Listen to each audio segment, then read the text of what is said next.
Hello there and welcome. I'm glad you found your way here, to this quiet space. Perhaps you had a long day, or perhaps you are simply the kind of person who finds comfort in the slow, silent stories of the night. Whatever brought you here, tonight's gentle journey is for you.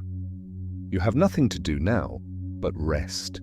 Let your mind grow soft, your breathing deepen, and your body settle as if gravity itself has loosened its gentle hold. There is no need to focus, only to drift, because tonight we will wander through the soft silver light of our closest cosmic companion, the Moon. For billions of years, it has been a constant, quiet witness to the story of our world, a pale, patient orb that paints our landscapes in silver and guides the quiet pulse of our tides. But this familiar face holds deep and gentle secrets. We will explore how it was born from a cataclysm of cosmic fire and how it now slowly drifts away from us inch by inch every year. We will ponder the mysteries of its hidden far side and feel the invisible tidal pull it has on the very water within our bodies.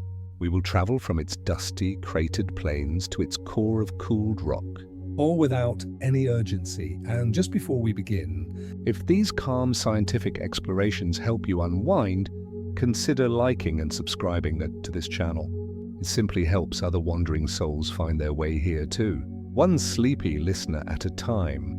Now let us begin our journey to the Moon. The Earth and Moon are not two separate worlds, but one system gently tied together by an invisible thread. This is the story of their quiet, mutual embrace. The invisible cord. Gravity is the universe's quietest architect, building without sound or spectacle. It is a force that pulls every object toward every other object, a cosmic whisper that holds galaxies together and keeps our feet on the ground. Between the Earth and the Moon, this force creates an unbreakable, yet gentle, bond. We do not feel its constant pull, but the ocean does, responding with a slow, deep breath. It is a connection that operates in perfect silence, a fundamental rule of the cosmos that asks for nothing but mass and distance. The ocean's slow breath. The ocean breathes in a rhythm set by the Moon. As our world turns, the Moon's gravitational pull gently tugs on the body of our planet, drawing the water into a soft bulge. This creates a high tide directly under the Moon's gaze and another on the exact opposite side of the world. The water does not rush. It slowly rises and falls, a global inhalation and exhalation that has continued for over 4 billion years. It is a patient, perpetual dance, where the sea lifts itself up to meet the sky, only to gently fall back again, over and over. A single face. The Moon shows us only one of its faces, a quiet secret held for eons. This is not a coincidence, but a state of graceful balance called tidal locking. Billions of years ago, the Moon likely spun at a different rate, but the Earth's gravity acted upon its slight asymmetries, creating a gentle but persistent internal friction.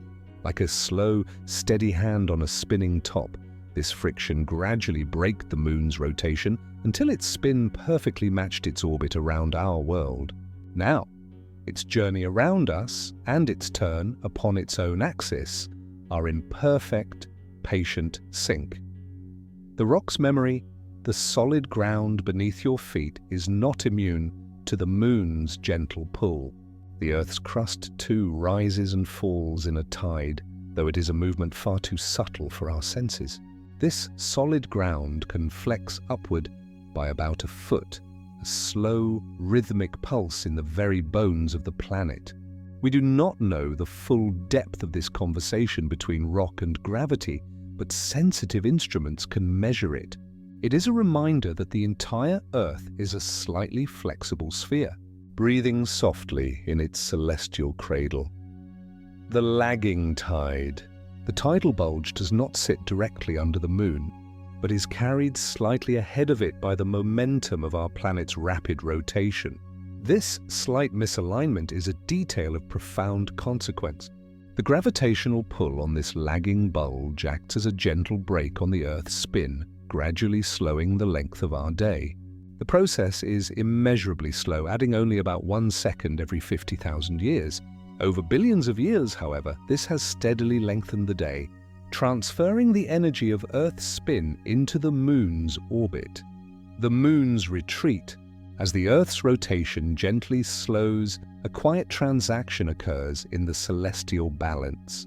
The energy lost from our spin is transferred to the Moon, causing it to slowly spiral outward, away from us. This retreat is a patient, continuous journey. The Moon moves away at about the same speed your fingernails grow, 1.5 inches farther from Earth every year. The reason for the exact rate of this retreat remains a subtle puzzle, a slow-motion waltz that will continue for eons to come. A perfect coincidence. From our vantage point, the Moon and the Sun appear to be almost exactly the same size in the sky. This is a beautiful and temporary coincidence of cosmic distances. The Sun is about 400 times wider than the Moon, but it is also almost exactly 400 times farther away. This precise geometry allows for the Moon to perfectly cover the Sun during a total solar eclipse, creating one of nature's most breathtaking displays. It is a fragile alignment, one that will slowly fade as the Moon continues its gentle drift away from our world. The gravity well. If you were to stand on the Moon, you would feel only 1/6 of the gravity you feel on Earth. This is because gravity weakens with distance, and the Moon is both smaller and less massive than our home world. A gentle leap would carry you softly upward, and your descent would be a slow, floating return to the dusty ground. This lower gravity is why the Moon has no atmosphere to speak of. Its gentle grip was never strong enough to hold on to the gases that would have formed an airy blanket.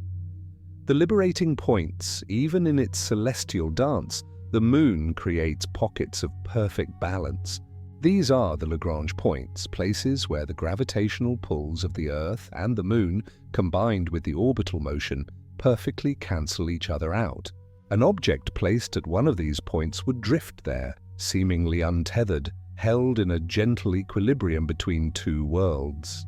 It is a quiet haven in space, a place where forces find a truce and a satellite can rest with minimal effort, like a leaf caught in a motionless eddy behind a river stone. The face of the Moon is a map of infinite patience, a record of quiet events written in dust and stone over billions of years. Let us gaze softly upon its scarred and beautiful features. The lunar seas. The dark patches we see are called maria, the Latin word for seas. These are not bodies of water, but vast plains of hardened lava that flooded the lunar lowlands between 3 and 4 billion years ago. They are the Moon's great, silent basins, filled not with waves but with a frozen basaltic rock that appears dark to our eyes. They formed when massive asteroid impacts cracked the thin lunar crust, allowing the molten interior to weep onto the surface. These ancient flows created a landscape of profound stillness, a testament to a time when the Moon's heart was still warm, the highlands of light. The bright, heavily cratered regions of the Moon are its ancient highlands, the original crust that formed over 4 billion years ago. These are the Moon's oldest bones, untouched by the lava flows that created the maria. They appear bright because their rock is rich in a mineral called anorthosite, which reflects sunlight more brilliantly than the dark basalt of the seas. This is the Moon's primordial landscape, a terrain scarred by the final, violent showers of the early solar system, preserved in perfect, airless silence, a scarred history. Every crater is a fossilized moment of impact, a gentle dimple in time. Unlike Earth, the Moon has no weather, no water, no tectonic plates to erase these ancient wounds. A crater formed 4 billion years ago remains almost perfectly preserved, its story waiting in the dust. The number of craters in a region tells a quiet tale of age. The highlands are older, their surfaces having patiently collected more of these cosmic fingerprints over a far longer stretch of the solar system's history. The Rayed craters. Some craters, like the bright Tycho in the southern highlands, are adorned with brilliant radiating streaks. These are rays, long streams of pulverized rock and bright dust that were ejected during the impact and scattered across the surface. They can stretch for hundreds of miles, painting brilliant lines across the darker Maria. These rays are the Moon's most recent artistic expressions, geologically speaking, as they are slowly darkened by the relentless, gentle rain of solar wind particles over millions of years. Wrinkle ridges. The vast smooth Maria are not entirely featureless. Winding across their dark surfaces are long, low ridges known as wrinkle ridges. These are the folds and creases in a drying canvas, formed as the great lava plains cooled, contracted, and slowly settled. They ripple across the landscape like frozen waves, a subtle texture reminding us that even these seas of rock underwent slow change. They are the gentle, final sighs of the lava floods as they hardened into the peaceful plains we see today. The vanishing act. The Moon has no significant atmosphere, no blanket of gas to soften the blows from space or to scatter sunlight. This is why its sky is perpetually black, even during the lunar day. Without an atmosphere, there is no wind, no sound, no weather to gently erase the footprints left by astronauts. Those footprints, and the craters they rest beside, could remain undisturbed for tens of millions of years until the slow, patient rain of micrometeorites eventually fills them in. Grain by tiny grain, the regolith blanket, the entire lunar surface is covered in a layer of fine, dusty soil and fragmented rock called regolith. This is not soil as we know it on Earth, for it contains no organic matter. It is a blanket of pulverized rock, created by the relentless, gentle bombardment of micrometeorites over billions of years. This dust is incredibly fine and clingy like a soft grey powder. It smells, astronauts reported, of spent gunpowder, a scent of stone and silence, the perfume of ancient, patient rock. The mystery of the swirls. In a few places on the Moon, there are bright, swirling patterns that seem to be painted upon the surface, like cosmic brushstrokes.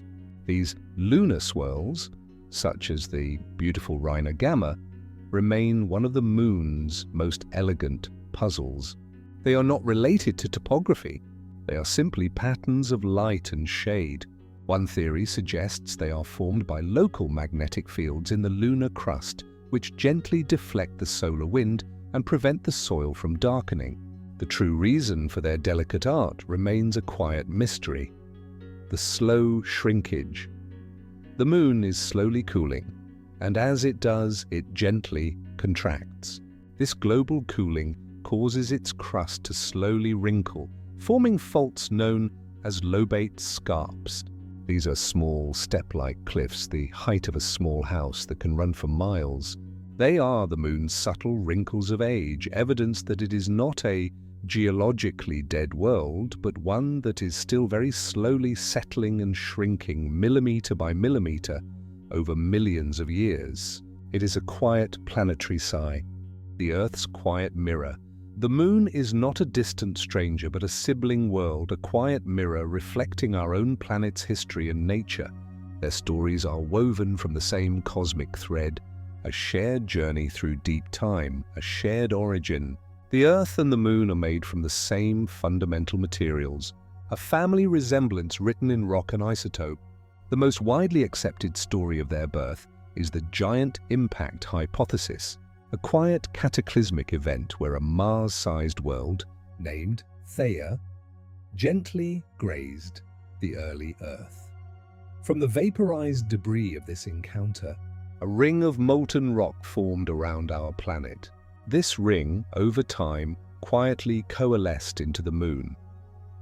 In this narrative, the Moon is not a captured wanderer, but a child of Earth, born from a moment of profound transformation.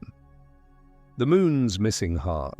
The moon has a core, but it is small and quiet, a faint memory of a warmer past.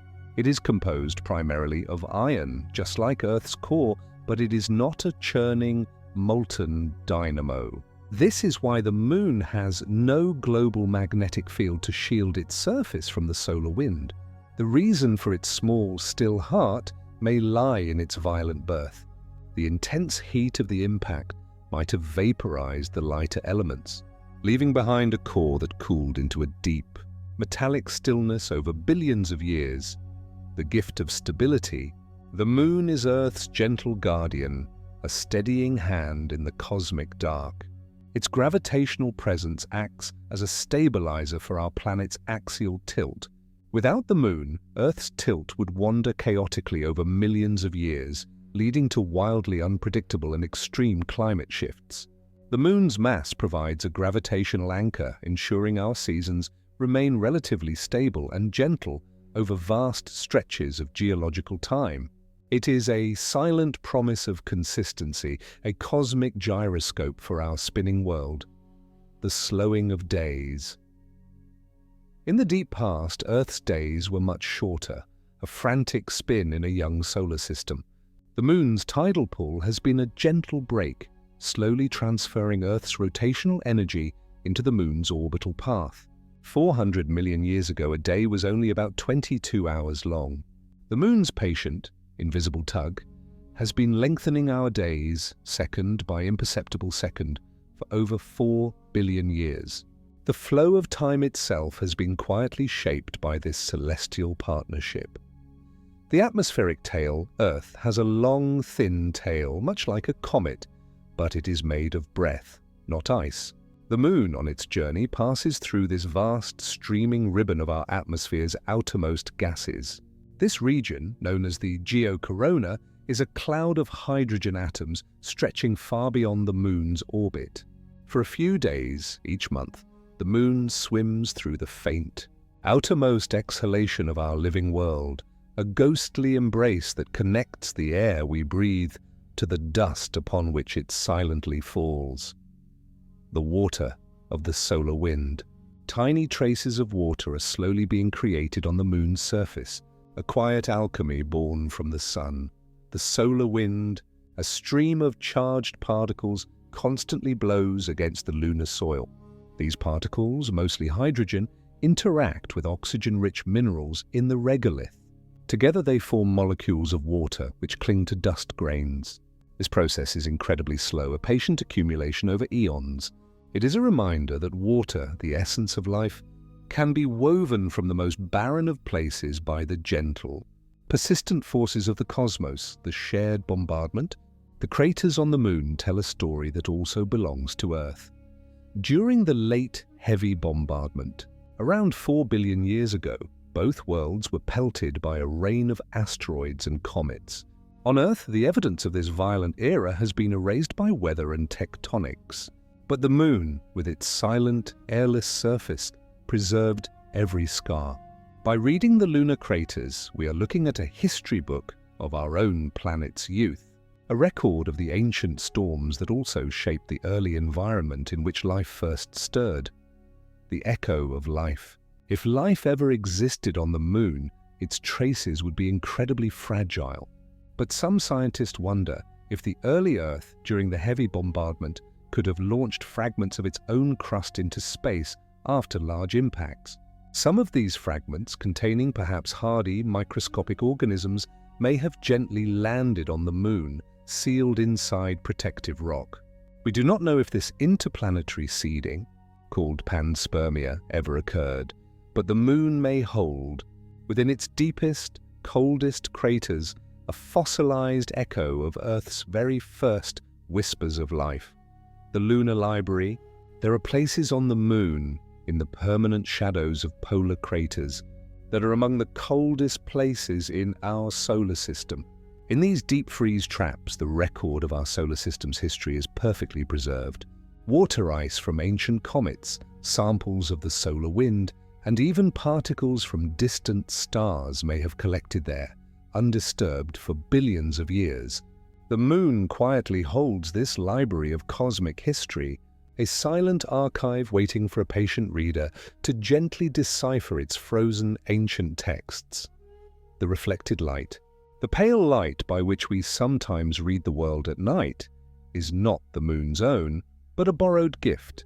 Sunlight travels 93 million miles to reach the moon, and from there a small fraction is reflected another 250,000 miles to our eyes. This earthshine is what softly illuminates the landscape on a clear night. The moon gives us no light of its own, only a gentle, second-hand glow. A reminder that even in the darkness we are connected to the fire of our star by a quiet, celestial mirror. The unseen far side. There is a side of the moon that forever turns away from us, a hidden hemisphere that remained a complete mystery until the space age. This is the realm of the unseen, a landscape of quiet paradox and profound silence. The dark side misconception. We often call it the dark side, but this is a gentle misnomer. It is more accurately the far side, for it receives just as much sunlight as the face we know. As the moon orbits, every part of its surface is bathed in day and night in a slow 2-week rhythm. The far side experiences a brilliant 2-week-long day, followed by a deep, cold night of equal length. Its mystery is not one of perpetual shadow, but of perpetual concealment, a face we were never meant to see from our earthly home, the locked door. The reason we never see this hemisphere is the moon's tidal lock, a graceful synchronicity with Earth. Its rotation on its axis takes the same amount of time as its journey around our planet. This perfect timing means one face is permanently offered to us, like a dancer always facing their partner. The mechanism for how this lock became so perfect remains a subtle question of orbital mechanics and time.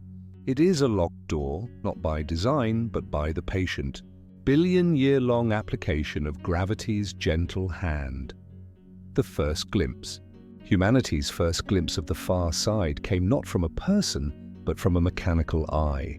In 1959, the Soviet spacecraft Lunar 3 swung behind the moon and, using a film camera and an analog scanner, captured a handful of grainy, ghostly images.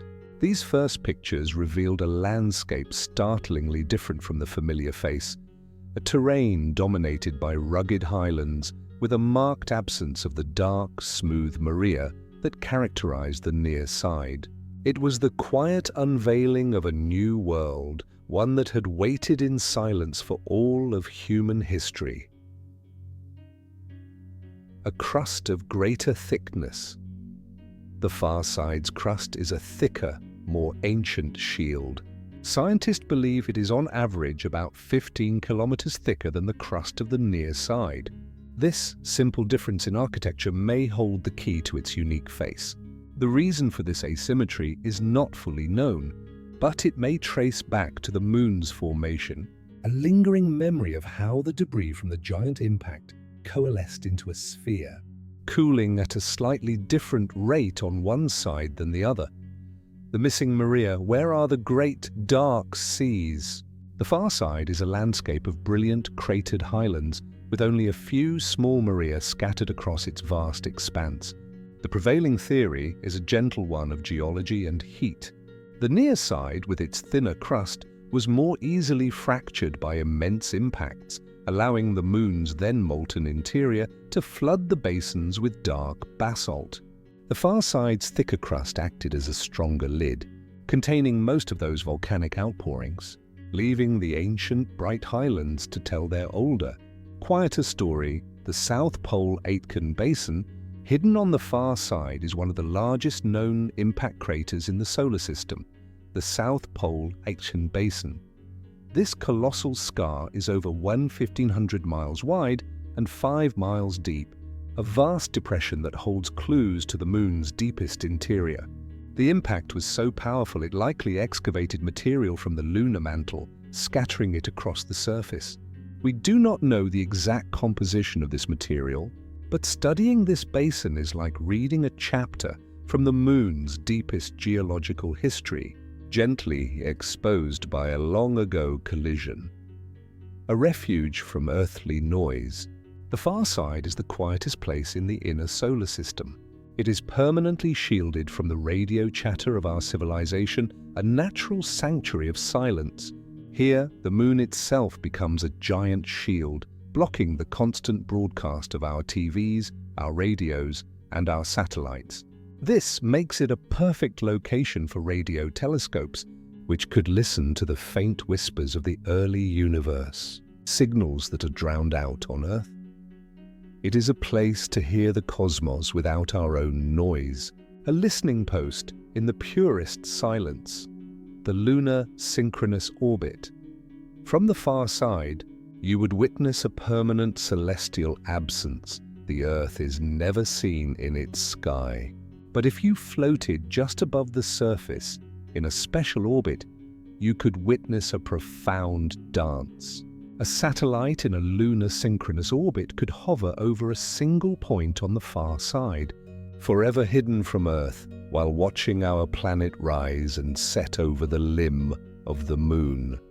It is a silent, slow-motion ballet witnessed only by the stars and the patient. Robotic eyes we place there, the water ice in shadow. Even on the sunlit far side, there are places of permanent night. Deep within polar craters, where the sun's rays never reach, temperatures hover near absolute zero. In these profound cold traps, scientists believe water ice from ancient cometary impacts could have been preserved for billions of years. We are not yet certain of its abundance or purity, but these shadowed pockets on the hidden side may hold a frozen record of the water that was delivered to the early Earth-Moon system, a secret reservoir in the dark, the Chang'e 4 landing. In 2019, the Chinese spacecraft Chang'e 4 made the first ever soft landing on the far side, in the von Karman crater.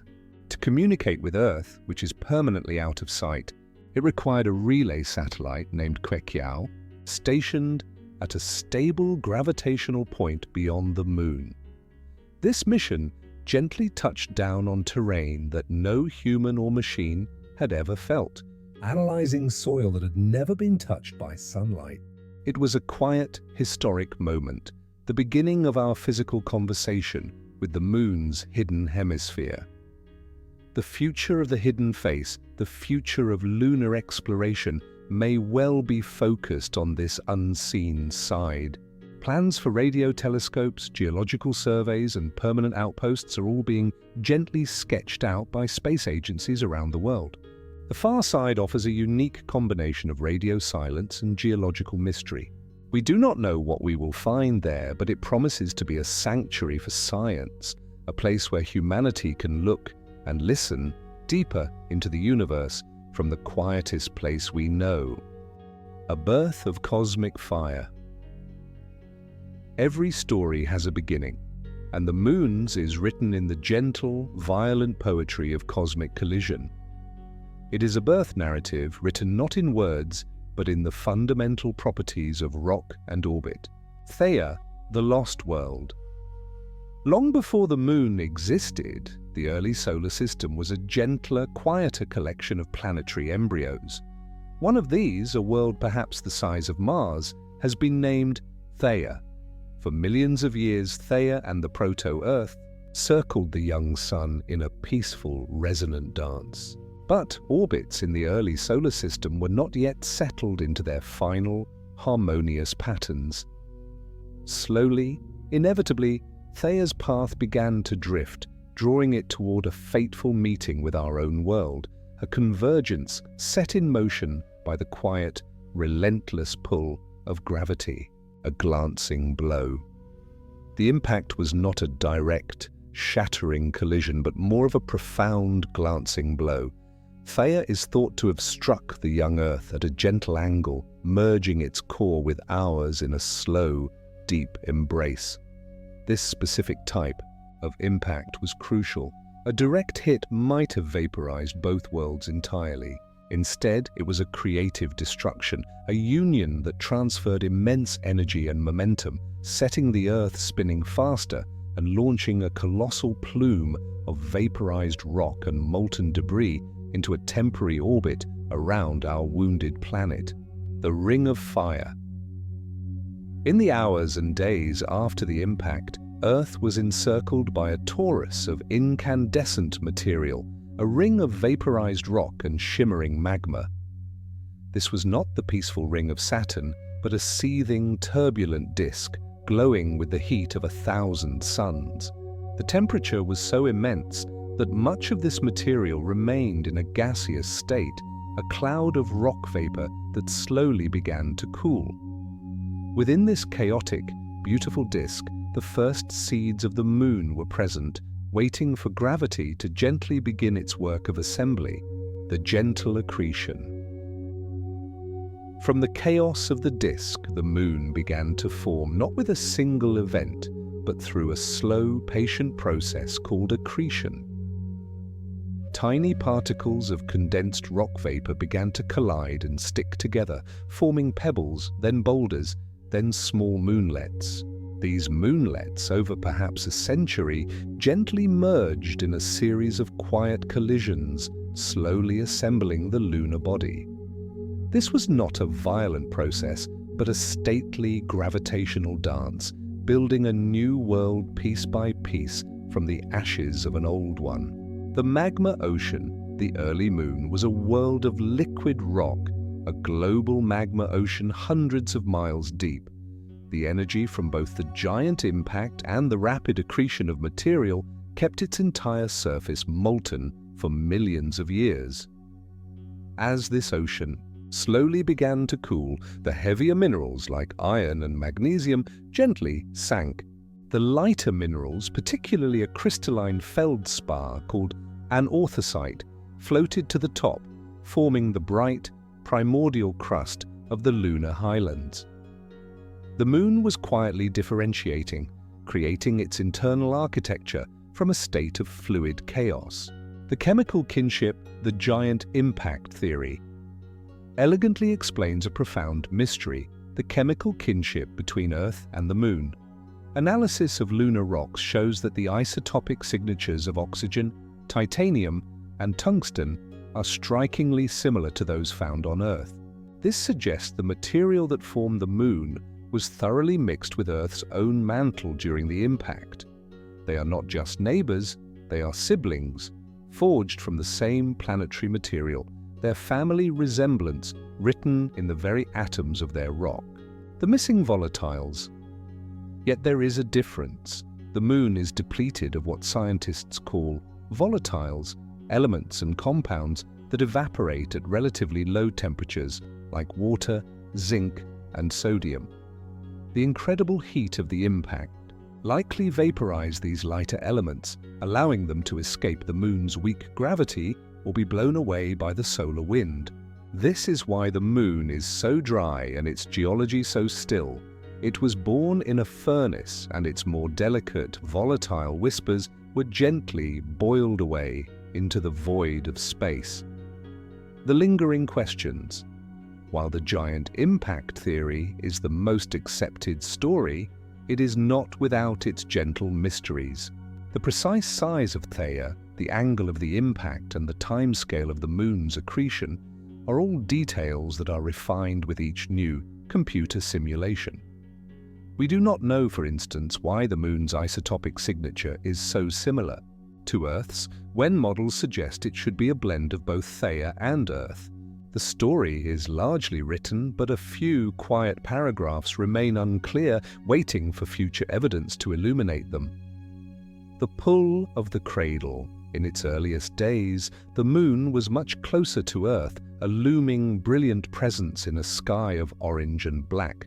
It may have appeared 10 to 20 times larger than it does today. Its gravitational pull would have been immense, creating global tides in Earth's magma oceans far more dramatic than the water tides we know now. The Earth itself would have bulged gently in response, a planetary pulse in sync with its dazzling new companion, the two worlds locked in a much tighter, more intimate embrace, the cooling and solidification.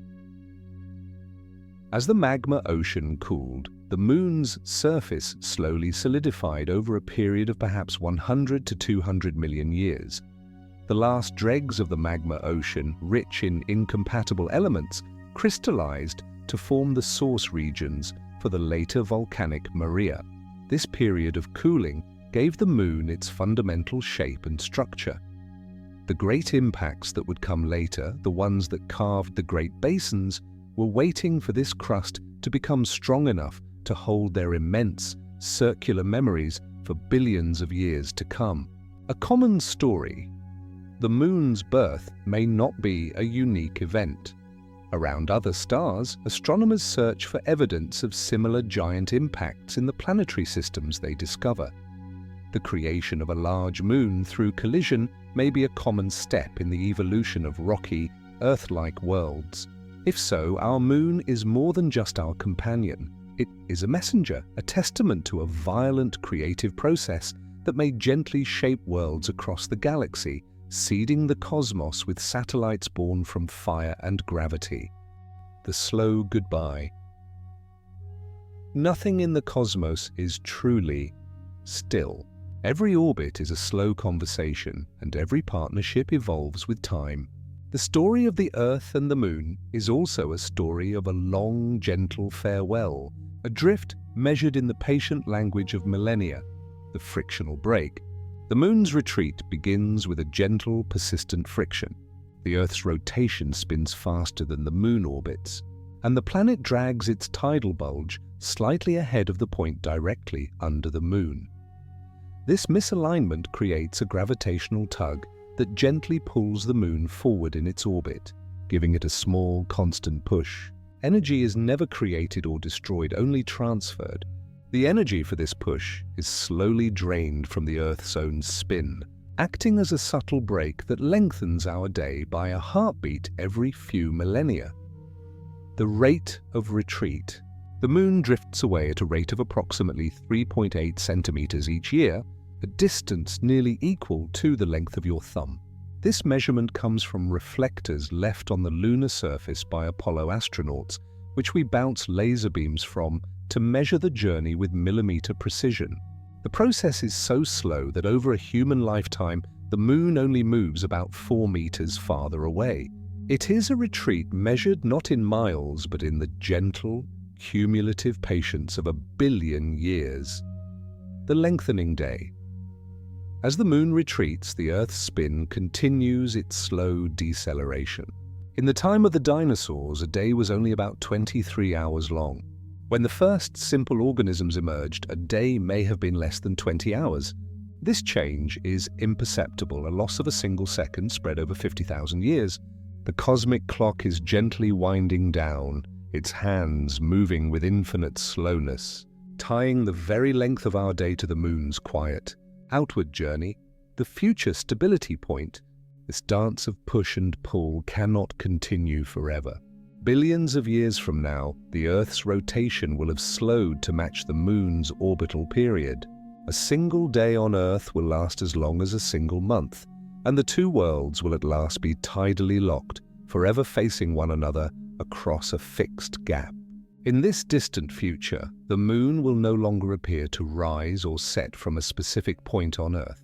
It will hang motionless in the sky, a permanent, silent fixture in a world without tides. The Sun's final act. But stability is a temporary state in an evolving cosmos. As the Sun ages, it will swell into a red giant, its outer atmosphere gently brushing against the Earth-Moon system. This tenuous solar envelope will create a gentle but persistent drag on both worlds, like wading through a thin, hot mist.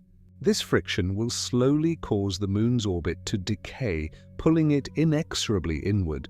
The long retreat will reverse, beginning the final chapter in the shared life of these two worlds. The Roche limit.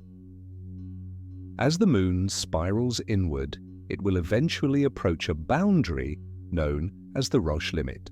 This is the point where the Earth's gravitational pull becomes stronger than the force holding the Moon itself together.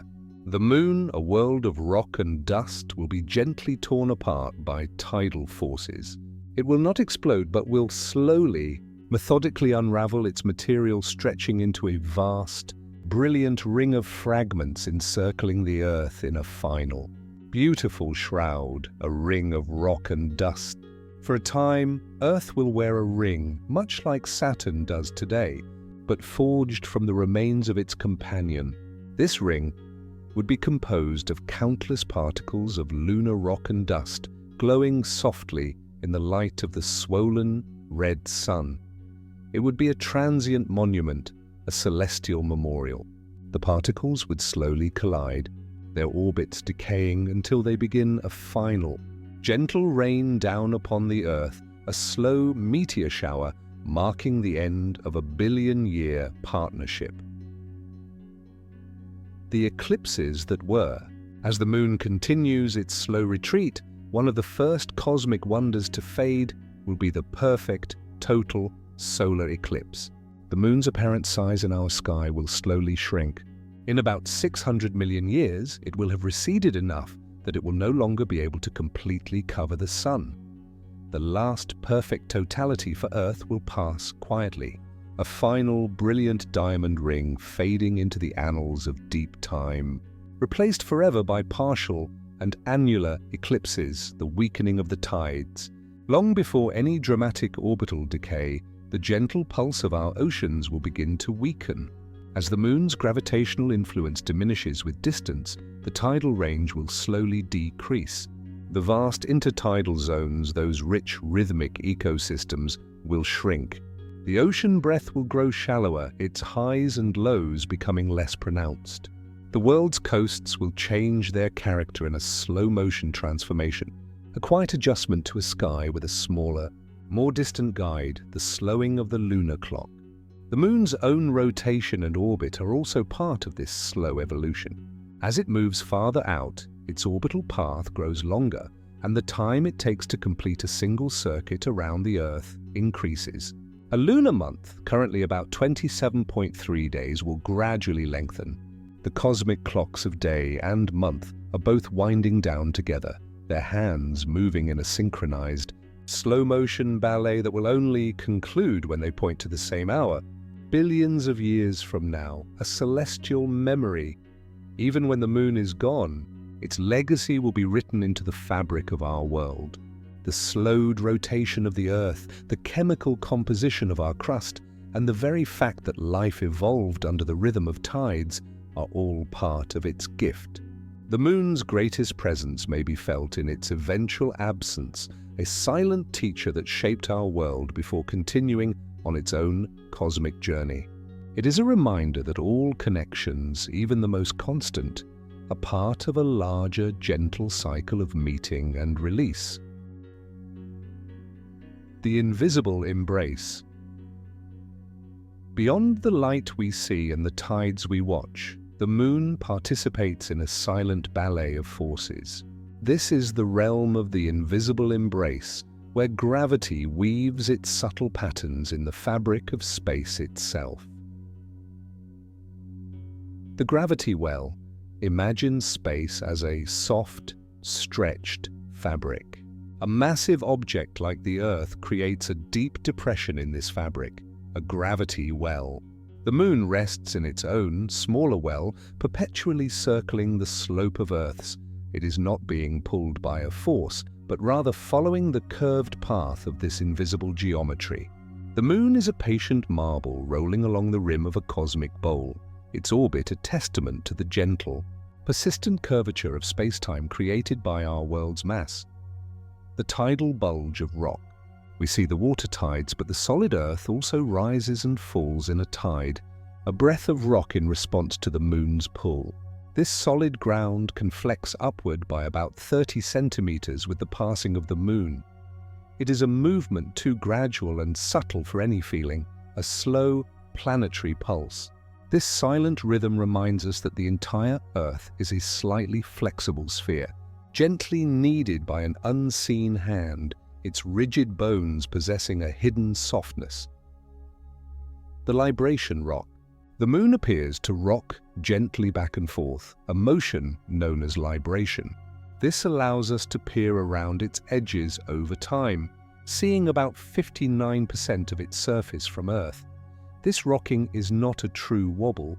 but a graceful product of its slightly elliptical orbit and its tilted axis. As it speeds up and slows down in its path, and as its tilt changes perspective, it offers us these fleeting extra glimpses, like a shy dancer slowly turning, revealing a little more of herself with each orbit. The Lagrange sanctuaries.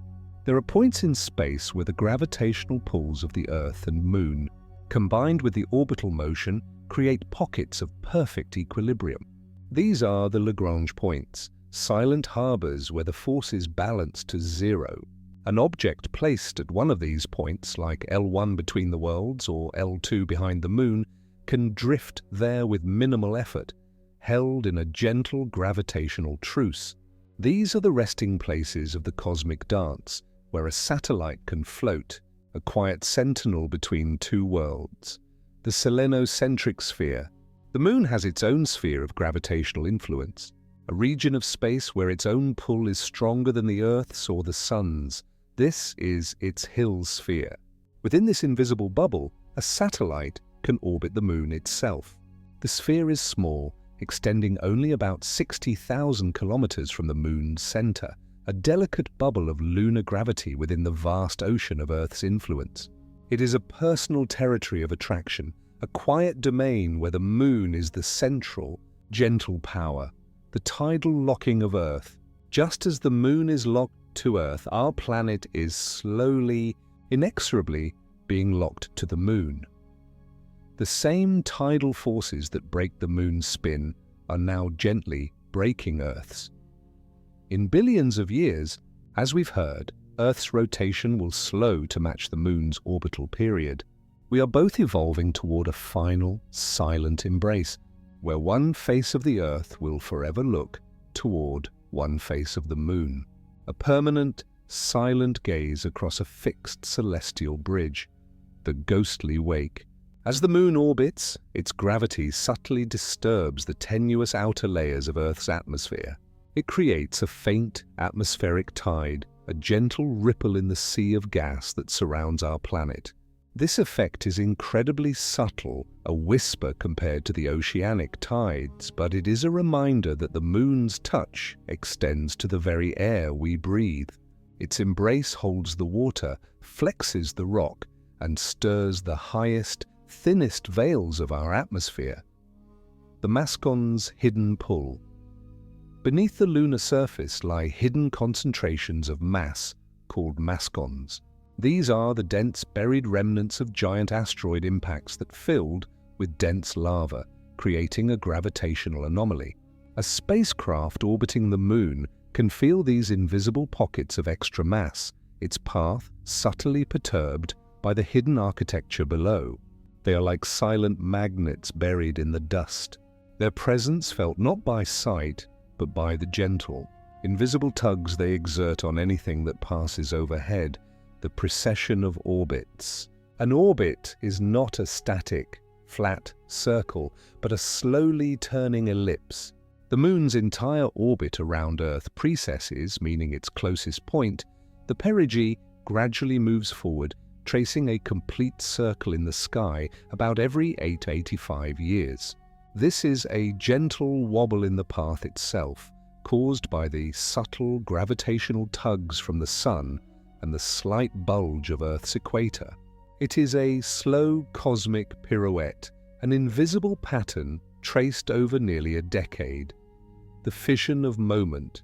The angular momentum of the Earth-Moon system is a constant, silent value, a measure of their combined spin and orbital motion. When the Moon was closer and Earth spun faster, this momentum was distributed differently. As the Moon retreats, this momentum is slowly transferred like a silent transaction. The total amount never changes.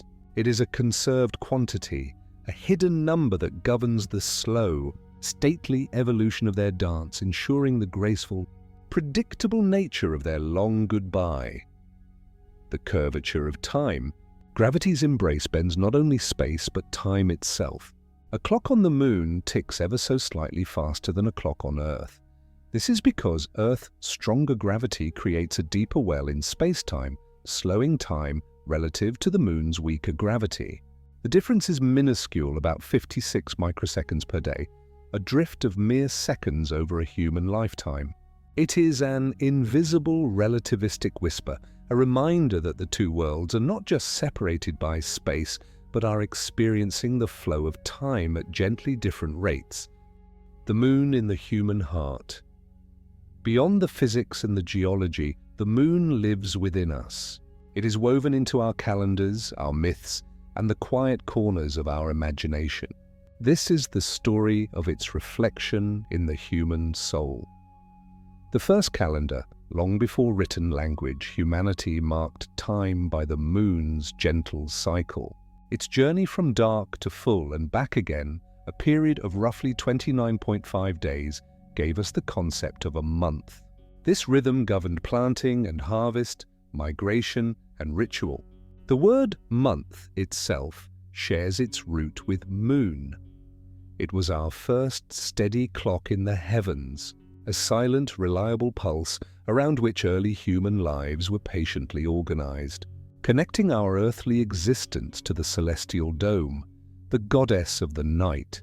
In countless ancient cultures, the moon was not an object, but a person, a goddess. The Greeks had Selene, who drove her chariot across the night sky. The Romans worshipped Lunar. For the Norse, it was Mani, chased through the heavens by wolves. These deities were often gentle, cyclical, and connected to intuition and the subconscious. They represented the quiet, reflective power of the night, a counterbalance to the sun's blazing daytime action. The moon was a conscious, watching presence, a celestial mother. The lunar lexicon.